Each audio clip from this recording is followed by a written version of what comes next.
이 시간 예배의 자리에 나오신 여러분을 축복합니다. 오늘 저는 앞서 읽은 마태복음 26장 57절부터 75절까지의 본문으로 베드로가 예수와 함께 있었도다 라는 제목의 설교를 하려고 합니다. 전해지는 말씀 가운데 하나님의 은혜가 있기를 바랍니다. 우리는 지난주 본문을 통하여서 예수님께서 대제사장들과 백성의 장로들이 파송한 큰 무리에게 잡혀가신 장면을 보게 되었습니다. 그리고 오늘 본문에서 예수님께서는 대제사장에게 신문을 받고 계십니다. 그런데 오늘 마태복음 본문은 예수님의 신문과 베드로의 신문을 함께 기록하고 있습니다. 그 두 본문이 서로 겹쳐져 보이도록 우리에게 제시하고 있다는 것입니다. 그런데 오늘 예수님의 신문에서 우리가 주목해 보아야 할 것이 있습니다. 그것은 바로 예수님께서 대제사장의 신문 과정에 있어서 대제사장이 예수께 묻되 예수께 이르되 내가 너로 살아계신 하나님께 맹세하게 하노니 내가 하나님의 아들 그리스도인지 우리에게 말하라 라고 하였을 때 예수님께서 그 말씀에 그 말에 관하여서 내가 말하였느니라 라고 대답하였다는 것입니다. 우리가 오늘 본문과 병행 본문인 마가복음을 보게 되면 마가복음에서는 예수님께서 대제사장의 이러한 질문에 대해서 네가 말하였느니라 라고 대답하지 않으십니다. 오히려 예수님께서는 대제사장의 이러한 질문에 대해서 내가 바로 그다 라고 말씀하십니다. 마가복음에 나오는 예수님의 그 말씀은 하나님께서 모세에게 주셨던 말씀, 나는 스스로 있는 자니라 라는 말씀과 같이 연결되는 본문으로서 마가복음 신학의 굉장히 중요한 부분을 형성하고 있습니다. 그러나 마태복음은 그것을 포기하고 오늘 본문에 이르러서 대제사장이 예수님께 내가 너로 살아계신 하나님께 맹세하게 하노니 네가 하나님의 아들 그리스도인지 우리에게 말하라 라고 하였을 때 예수님께서 네가 말하였느니라 라고 그렇게 말씀하고 계십니다. 예수님께서 네가 말하였느니라 라고 말씀하신 것은 이전에 가룟 유다가 나는 아니지요 랍비여 저는 아니지요 라고 할 때 예수님께서 네가 말하였느니라 라는 말씀과 동일한 말씀이라고 할 수 있습니다. 이 본문이 우리에게 의미하는 것은 무엇입니까? 예수님께서는 이 말씀을 통하여서 너희가 모든 상황을 주도하고 있는 것 같지만 하나님께서 이 모든 상황을 주도하고 계시며 너희가 나를 해하기 위해서 거짓 신문을 하고 거짓 증거를 찾고 있지만 너희 스스로 내가 그리스도라고 시인하고 있다 라고 예수님께서 그렇게 말씀하십니다. 그러므로 우리는 예수님께서 내가 말하였느니라 라는 이 본문을 읽게 될 때 다시 한번 대제사장이 어떻게 말하고 있는지를 보게 됩니다. 왜냐하면 대제사장이 말하고 있는 그 말은 그 스스로는 예수를 책잡기 위하여서 예수를 죽이기 위하여서 그 질문을 던지고 있는 것이지만 그의 말을 통하여서 이미 예수님께서 그리스도이신 것이 시인되고 있기 때문입니다. 오늘 본문의 63절부터 64절 상반절입니다. 예수께서 침묵하시거늘 대제사장이 이르되 내가 너로 살아계신 하나님께 맹세하게 하노니 네가 하나님의 아들 그리스도인지 우리에게 말하라. 예수께서 이르시되 네가 말하였느니라. 아멘. 지금 대제사장은 예수님을 책잡기 위해서 예수님을 죽이기 위해서 사형에 처하기 위해서 거짓 증거를 찾기 위해서 네가 그리스도냐라고 묻고 있는데 예수님께서는 바로 너의 입술을 통하여서 내가 그리스도라는 것이 시인되고 있다라고 그렇게 말씀하고 계신다는 것입니다. 그러한 맥락에서 우리는 대제사장의 신문을 다시 한번 보게 됩니다. 그리고 베드로의 신문을 함께 보게 됩니다. 오늘 본문에서 예수님께서 신문 받으시는 것과 베드로가 신문 받는 것이 동일하게 시작되고 있습니다. 물론 두 개로 구별되어 그 사건이 소개되고 있는 것 같지만 57절과 58절에서 그 두 사건을 함께 소개하면서 뒤에서 구별된 그 말씀이 서로 동떨어진 말씀이 아니라 함께 이루어진 말씀이라는 것을 시사하고 있습니다. 오늘 본문이 시작되고 있는 57절과 58절입니다. 예수를 잡은 자들이 그를 끌고 대제사장 가야바에게로 가니 거기 서기관과 장로들이 모여있더라. 베드로가 멀찍이 예수를 따라 대제사장의 집들에까지 가서 그 결말을 보려고 안에 들어가 하인들과 함께 앉아있더라. 아멘. 그러니까 이후부터는 예수님의 신문과 베드로의 신문이 따로 구별되어 소개되고 있지만 이것을 서로 우리가 겹쳐서 읽어야 한다는 것입니다. 그렇다면 우리는 예수님께서 네가 말하였느니라 라는 그 말씀을 통하여서 대제사장의 그 시인, 대제사장이 예수님을 책잡기 위해서 한 고백이지만 예수님께서 그리스도라고 시인하게 된 그 고백을 통하여서 우리는 베드로를 향한 신문을 다시 한번 보아야 합니다. 오늘 본문에서 베드로는 멀찍이 예수님을 따라간 사람으로 소개되고 있습니다. 그리고 우리에게 더 익숙하기로는 베드로는 예수님을 부인한 사람으로 소개되고 있습니다. 베드로는 예수님을 부인했습니다. 오늘 정황을 보자면 베드로는 완벽한 죄인으로 서 있습니다.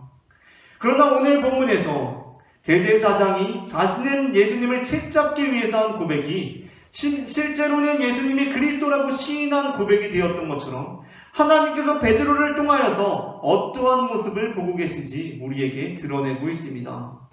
그것이 무엇입니까? 바로 여종의 입술을 통하여서 베드로가 어떠한 사람인지 우리에게 다시 한번 기억되고 있다는 것입니다. 오늘 본문에서 한 여종이 베드로에게 나와서 베드로를 책잡기 위해서 이렇게 베드로에게 질문합니다. 69절입니다. 베드로가 바깥뜰에 앉았더니 한 여종이 나와 이르되 너도 갈릴리 사람 예수와 함께 있었도다 하거늘. 아멘. 베드로가 부인합니다. 그러자 71절에서 다시 다른 여종이 이렇게 말합니다. 앞문까지 나아가니 다른 여종이 그를 보고 거기 있는 사람들에게 말하되 이 사람은 나사렛 예수와 함께 있었도다 하매. 베드로가 다시 맹세하며 부인합니다. 그러자 곁에 있던 사람들이 다 나와서 베드로에게 이렇게 말합니다. 너도 진실로 그 도당이라 라고 말합니다. 이 본문이 우리에게 보여주고 있는 것이 무엇입니까? 베드로는 예수님을 부인했습니다. 베드로는 예수님을 버리고 도망쳤습니다. 그러나 이 본문을 통하여서 이 여종이, 이 사람들이 베드로를 책잡기 위해서 한 고백이 베드로가 어떠한 사람인지를 우리에게 다시 한번 증거하고 있다는 것입니다. 그 증거는 무엇입니까? 바로 베드로는 예수와 함께 있었던 사람이라는 것입니다.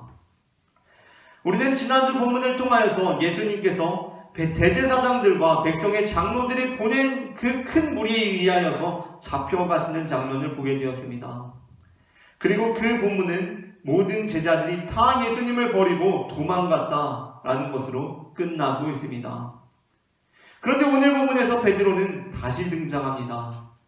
그리고 여종에 의해서, 사람들에 의해서 이 사람 베드로는 예수와 함께 있었던 사람이다 라고 그렇게 시인되고 있는 것입니다. 여러분은 혹시 연극이 끝나고 난 뒤에 혼자서 객석에 나와 조명이 꺼진 무대를 본 적이 있으십니까? 음악 소리도 분주히 돌아가던 세트도 다 멈춘 무대 위를 한없이 바라보고 있었던 적이 있으십니까? 연극이 아니더라도 영화를 보고 나서, 어떤 경우에는 심지어 집에서 드라마를 보고 나서 그 드라마가 다 끝났는데도, 그 뒤에 이어지는 광고들이 나오고 있는데도 한참 동안 자리에서 일어서지 못했던 경험이 있지는 않으십니까? 어떤 가수가 노래 부르는 것을 보고 나서 한참 동안 그 자리에서 일어서지 못했던 경험이 있으십니까? 여기서 질문이 생깁니다. 왜 그 사람은 이미 무대가 다 끝났는데도 불구하고, 이미 드라마가 다 끝났는데도 불구하고, 이미 영화가 다 끝났는데도 불구하고 한참을 그 자리에 눌러앉아서 일어서지 못하고 있는 것입니까? 영화는 이미 다 끝났는데, 그 가수의 노래는 다 끝났는데 왜 우리는 일어서지 못하고 있는 것입니까? 그것은 아마 그 노래가, 그 드라마가 우리에게 안겨준 여운 때문일 것입니다. 그 영화에서 받은 느낌들, 그 드라마에서 받은 여운들 때문에 일어서지 못하고 있는 것입니다. 우리 한번 생각해 봅시다. 우리가 어떤 영화를 보러 갔습니다. 그런데 그 영화가 별로였으면 별로였을수록, 우리 마음에 들지 않았을수록 우리는 그 영화가 끝나자마자 자리에서 일어납니다. 우리는 미련 없이 마치 끝나기를 기다렸다는 듯이 일어납니다. 심지어 약간 끝나기 전인데, 미처 끝나기 전인데 끝나기가 무섭게 일어납니다. 그러나 영화가 주는 감동이 크면 클수록, 영화를 통해서 내가 많이 웃으면 웃었을수록, 영화에 대한 몰입도가 높았으면 높았을수록 우리는 영화가 끝나고도 그 자리에서 엉덩이를 떼지 못하고 멍하니 엔딩 크레딧이 끝까지 올라갈 때까지 앉아있을 수밖에 없습니다. 솔직히 조금 더 앉아있고 싶지만 다음 타임을 상영해야 하기 때문에 직원이 나가라고 하니까 어쩔 수 없이 나가게 되는 경우들도 있습니다. 그렇다면 여러분은 혹시 예배가 끝나고 난 뒤에 혼자서 교회에 남아서 조명이 꺼진 강단을 바라보고 앉아 있었던 적이 있으십니까?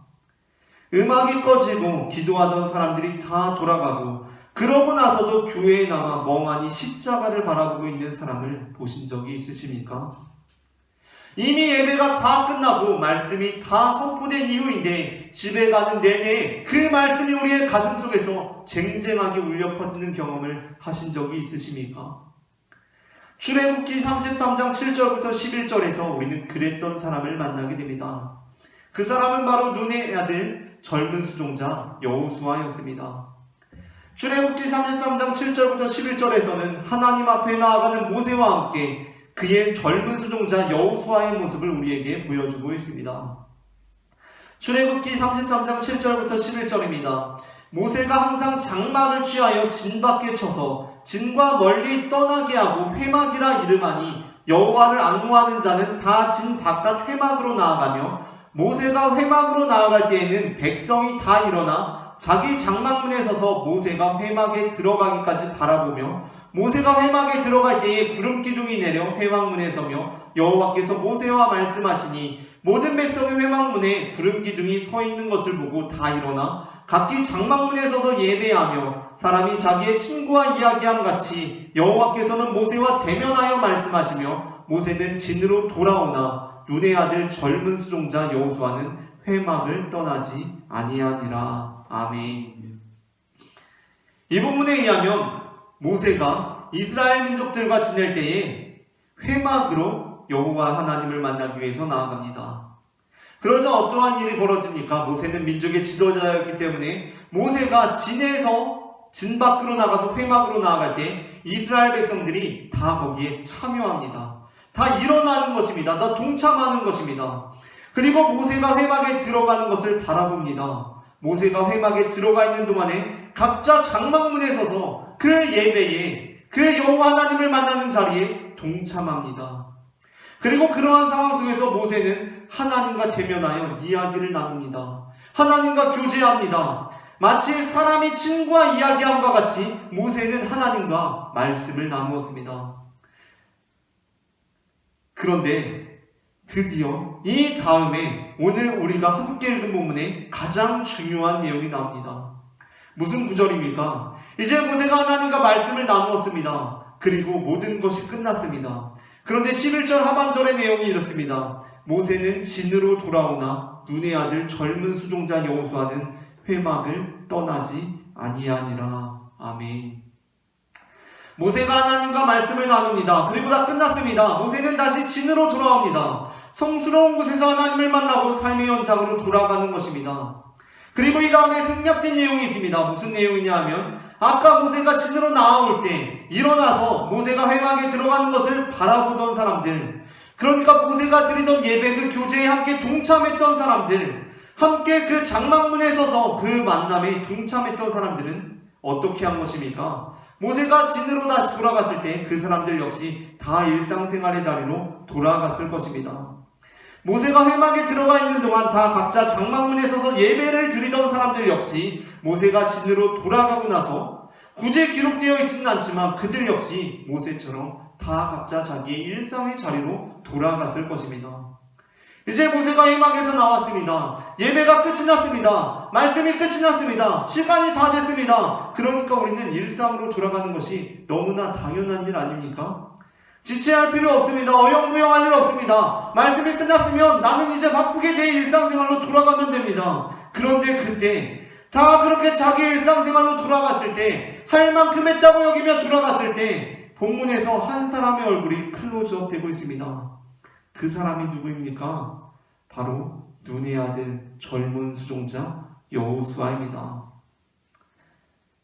출애굽기 본문은 여호수아는 돌아가지 않고 있었다 라고 우리에게 전해주고 있습니다.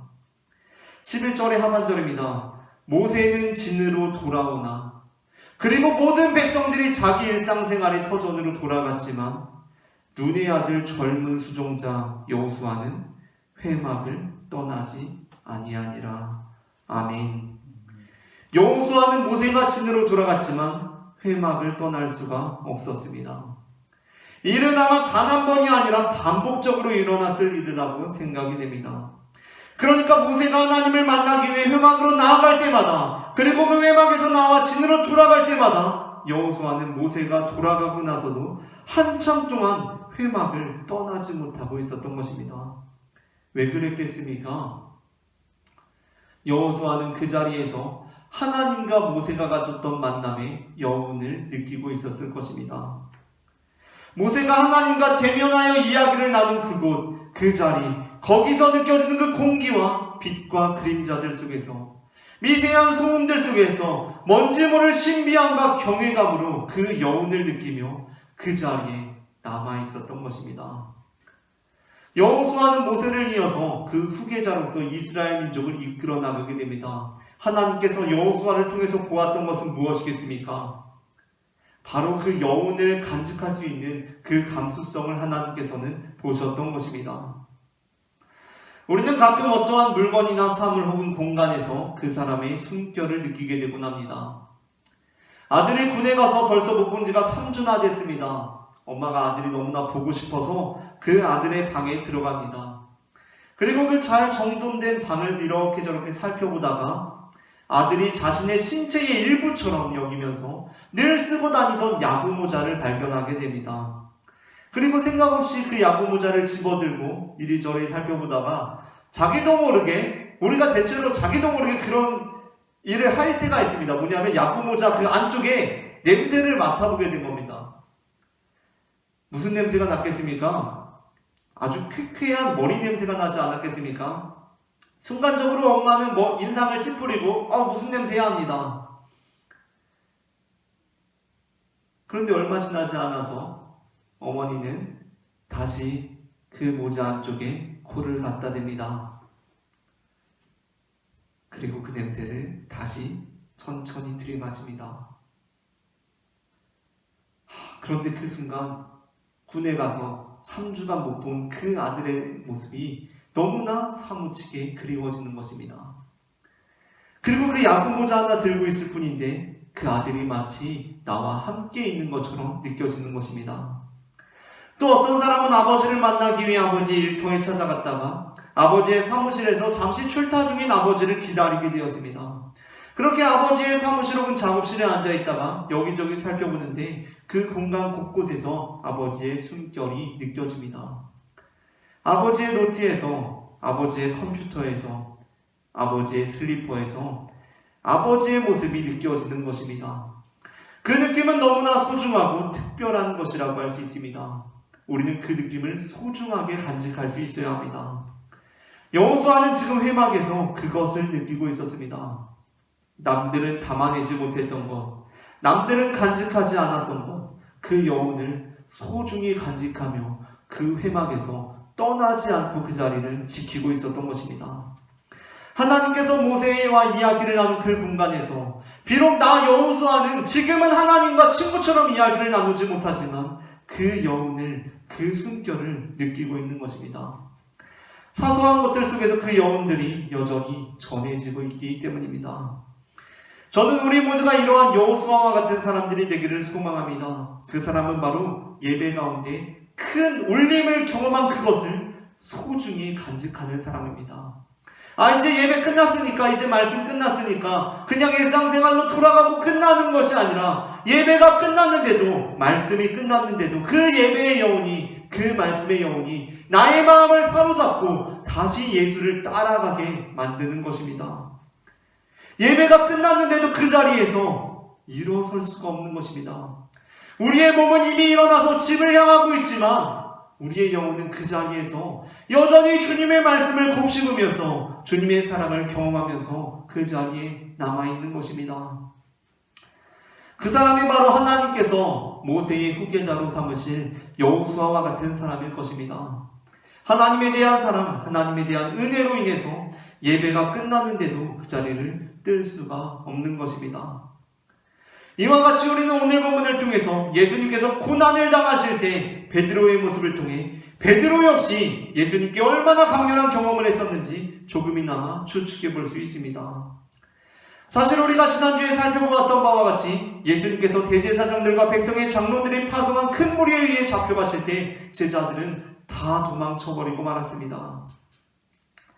뿐만 아니라 오늘 본문에 나오는 것처럼 베드로는 예수님을 부인하기까지 했습니다.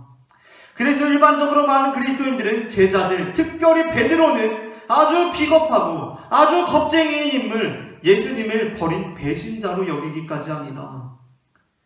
하지만 우리는 오늘 이 여종의 입술의 고백을 통하여서 베드로를 책잡기 위해서 한 말이지만 아이러니하게도 베드로가 어떠한 인물인지 시인한 그 고백을 통하여서 베드로를 조금 다르게 볼 필요가 있습니다. 베드로는 예수님을 부인한 사람입니까? 베드로는 예수님을 버리고 도망친 사람입니까? 예수님을 따르긴 따랐는데 아주 멀찍이 부정적으로 그러한 이미지로 예수님을 따른 사람입니까? 여종은 이렇게 고백합니다. 이 사람 베드로는 예수와 함께 있었도다 라고 고백합니다. 우리가 베드로는 배신자야, 베드로는 예수님을 부인한 사람이야 라고 말할 때 이 여종은 다시 한번 우리의 길가에 이렇게 말합니다. 이 베드로는 예수와 함께 있었다. 이 베드로는 예수와 끝까지 함께 있었다. 우리는 그 베드로가 겁쟁이라고 예수님을 부인한 사람이라고 다시 한번 소리치지만 예수님께서는 대제사장의 신문에 대해서 네가 말하였도다 라고 말씀하심으로써 그 대제사장이 무엇을 말했는지 우리에게 다시 보게 하시는 것처럼 그 사람들의 입술을 통해서 고백되는 내용이 무엇인지 다시 보게 합니다. 사람들은 우리의 귓가에 이렇게 소리칩니다. 베드로는 예수와 한 도당, 한 무리, 그와 함께 먹고 살았던 한 공동체였다 라고 우리에게 소리치고 있습니다. 무슨 얘기냐 하면 예수님께서 대제사장들과 백성의 장로들이 파송한 큰 무리에 의해서 잡혀가셨을 때, 그리고 그곳에서 예수님께서 모욕당하시고 폭행당하시고 조롱당하는 그 피해를 당하고 계실 때 예수님 베드로는 그 모든 것을 부인함으로써 모욕과 폭행과 조롱을 피해가고 있는 것이 아니라 베드로는 그 현장에서 그 무시무시한 장면을 목도하고 있는 유일한 제자라는 것입니다. 그 순간 그가 예수님과 함께였다는 것이 드러나게 된다면 자신도 그러한 상황을 면치 못할 것이라는 생각이 들었을 것입니다. 이러한 상황에서 우리라면 어떻게 하겠습니까? 들키면 곧바로 예수님과 똑같은 처지가 되는 것입니다. 예수님께서 당하고 계신 모욕과 폭행과 조롱의 피해를 우리는 피해갈 수가 없습니다. 우리도 똑같이 모욕당하고 폭행당하고 조롱당하게 될 것입니다. 그리고 종국에는 죽음을 당하게 될 것입니다. 우리라면 어떻게 하겠습니까? 만약에 저라면 그것이 쉽지 않은 일이라는 생각이 듭니다. 무슨 얘기냐 하면 아마도 정말 그러지 않았으면 좋겠지만 아주 나를 못 찾도록 꼭꼭 숨어버릴 것 같습니다. 쥐죽은 듯이 있을 것 같습니다. 행여나 머리카락이라도 보일까봐 도저히 못 찾는 곳에 들어가 있었을 것 같습니다. 그래서 제자들이 행한 일이 무엇입니까? 예수님을 도망친 이후로 정말 하나도 보이지 않게 된 것입니다. 예수님을 버리고 도망친 이후로 제자들이 보이지 않습니다. 등장하지 않습니다. 그래서 제자들이 행한 일은 앞서 56절에서 예수님을 버리고 도망한 후에 쥐죽은 듯이 있었던 것입니다. 그런데 참 이상한 것이 있지 않습니까? 그것은 베드로가 예수님께서 모욕당하시고 폭행당하시고 조롱당하시는 현장에 지금 함께 있다는 것입니다. 오늘 본문은 우리에게 그것을 전해주고 있습니다. 57절부터 58절입니다. 예수를 잡은 자들이 그를 끌고 대제사장 가야바에게로 가니 거기에 서기관과 장로들이 모여있더라. 베드로가 멀찍이 예수를 따라 대제사장의 집 들에까지 가서 그 결말을 보려고 안에 들어가 하인들과 함께 앉아있더라. 아멘. 그냥 대충 생각했을 때는 아니 왜 베드로는 예수님을 부인한 거야? 라고 따지고 싶습니다. 그런데 곰곰이 생각해보니 참 이상하지 않습니까? 대체 베드로는 왜 걸리면 죽을지도 모르는데 무슨 생각으로 거기까지 갔던 것입니까? 어떠한 제자도 예수님을 부인할 일이 없었습니다. 왜 그렇습니까? 그 현장에 없었기 때문입니다. 아니 지금 쥐구멍에 숨어있어도 시원치 않을 판에 근거리까지 가서 그 현장을 보고 있습니다. 제정신입니까? 대체 베드로는 왜 그랬던 것입니까? 그 이유는 베드로는 인간적인 낙심으로 인해서 순간적으로 예수님을 버리고 도망치고 말았지만 그 도망치는 중에서 도저히 계속 도망칠 수는 없었던 것입니다. 여호수아가 그 자리를 떠날 수 없었던 것처럼 베드로는 예수님의 곁을 떠날 수가 없었던 것입니다. 예수님께서 자기의 삶에 끼친 영향, 예수님께서 자신에게 주신 강한 인상, 그 여운을 떨쳐버릴 수가 없었던 것입니다. 그래서 그는 다시 돌아갑니다. 비록 멀찍이지만 주님을 다시 따라갑니다. 이제 다 끝났는데, 다 끝났다. 모세가 다시 진으로 돌아왔다. 우리도 다 일상생활로 고기 잡으러 가면 되는데 베드로는 그렇게 할 수가 없어서 다시 예수님을 따라 뚜벅뚜벅 걸어갑니다. 바로 그 베드로를 예수님께서는 모세가 자신의 후계자로 여호수아를 세웠던 것처럼 예수님께서는 자신의 후계자로 베드로를 세우십니다. 사실 베드로가 예수님을 부인한 것은 쉽게 넘어갈 문제가 아니었습니다. 왜냐하면 예수님께서 앞서 마태복음 10장 32절부터 33절에서 말씀하신 것처럼 예수님께서는 누구든지 사람 앞에서 나를 시인하면 나도 하늘에 계신 내 아버지 앞에서 그를 시인할 것이요 누구든지 사람 앞에서 나를 부인하면 나도 하늘에 계신 내 아버지 앞에서 그를 부인하리라 라고 말씀하셨던 바가 있기 때문입니다.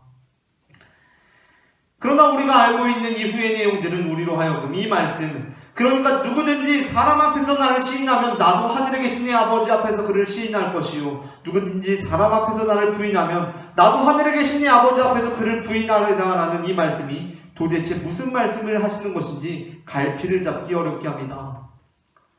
왜냐하면 이후의 내용들을 살펴보면 오늘 본문에서 예수님을 부인한 베드로가 예수님으로부터 부인당하는 것처럼 보이지가 않기 때문입니다. 우리가 생각하기로는 어떻습니까? 베드로가 예수님을 부인했습니다. 예수님께서는 나를 부인한 자는 나도 그를 부인할 것이라고 말씀하셨습니다. 그러면 이제 예수님께서 어떻게 하셔야 합니까? 예수님께서도 베드로를 부인하셔야 합니다. 너 누구냐? 나도 모르는데 라고 하셔야 마땅합니다. 그러나 이어지는 상황이 어떻습니까? 예수님께서는 베드로를 부인하지 않으십니다. 베드로가 예수님을 버린 것처럼 예수님도 베드로를 버리지 않으십니다. 오히려 예수님께서는 부활하신 후에 먼저 베드로를 찾아가십니다. 그 내용이 요한복음 21장에 기록되어 있습니다. 그리고 예수님께서 베드로에게 하신 말씀이 무엇이었습니까? 베드로, 이제 네가 내 양들을 치고 내 양들을 먹이라는 것이었습니다. 예수님께서는 자신을 부인한 베드로에게 목양의 사명을 맡겨주십니다. 그리고 이 사명은 사도행전으로 이어지면서 꽃을 피우게 됩니다. 복음서가 끝나고 사도행전이 시작되면서 가장 먼저 부각되는, 그리고 가장 위대한 교회의 지도자로서 사명을 감당한 자가 누구입니까? 바로 베드로입니다. 베드로는 어느 누구도 범접할 수 없는 초대교회의 가장 위대한 지도자였습니다. 그는 오순절날 성령의 충만함을 받고 그 자리에서 일어서서 설교함으로써 한순간 3,000명이 복음을 받아들이게 하는 놀라운 일을 행합니다. 사도행전 2장의 내용을 요약하여 읽어보겠습니다. 오순절날이 이름에 성령의 충만함을 받고 베드로가 서서 소리를 높여 이르되 누구든지 주의 이름을 부르는 자는 구원을 받으리라. 그 말을 받은 사람들이 세례를 받음에 이날의 신도의 수가 3,000이나 더하더라. 아멘. 바로 이것이 우리가 납득하기 어려운 점이라는 것입니다. 아니 대체 왜 예수님께서는 자신을 부인한 베드로를 부인하기는커녕 그에게 가장 큰 사명을 맡기시고 그를 가장 위대한 지도자로 삼으신 것입니까? 그 이유는 예수님께서 베드로를 자신을 부인한 사람으로 여기지 않으셨기 때문입니다. 예수님께서는 베드로를 어떠한 사람으로 여기신 것입니까? 끝까지 나와 함께한 자로 여기신 것입니다. 우리는 베드로의 모습을 보면서 왜 예수님을 부인합니까? 라고 그렇게 베드로를 정죄합니다.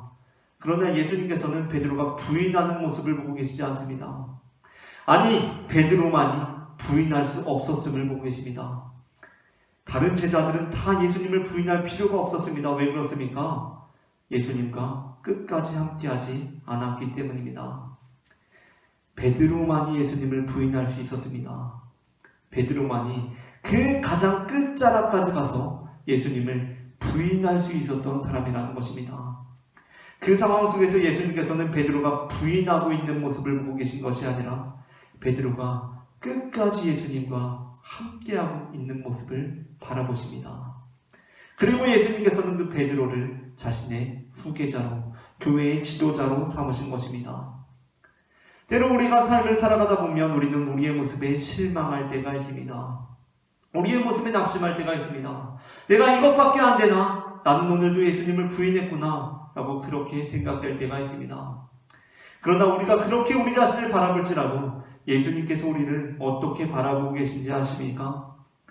예수님께서는 우리를 나와 함께하고 있는 자로 바라보고 계신다는 것입니다.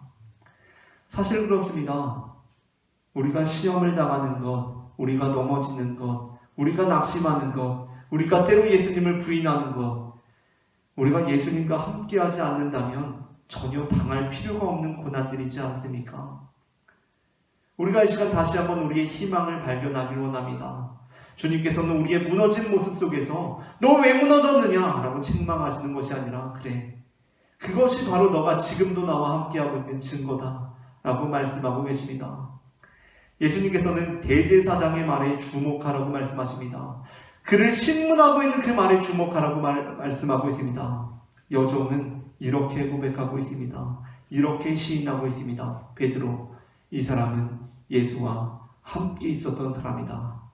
우리가 끝까지 알아듣지 못하니까 3차례에 걸쳐서 이 사람은 예수와 함께 있었던 사람이다 라고 고백하고 있습니다.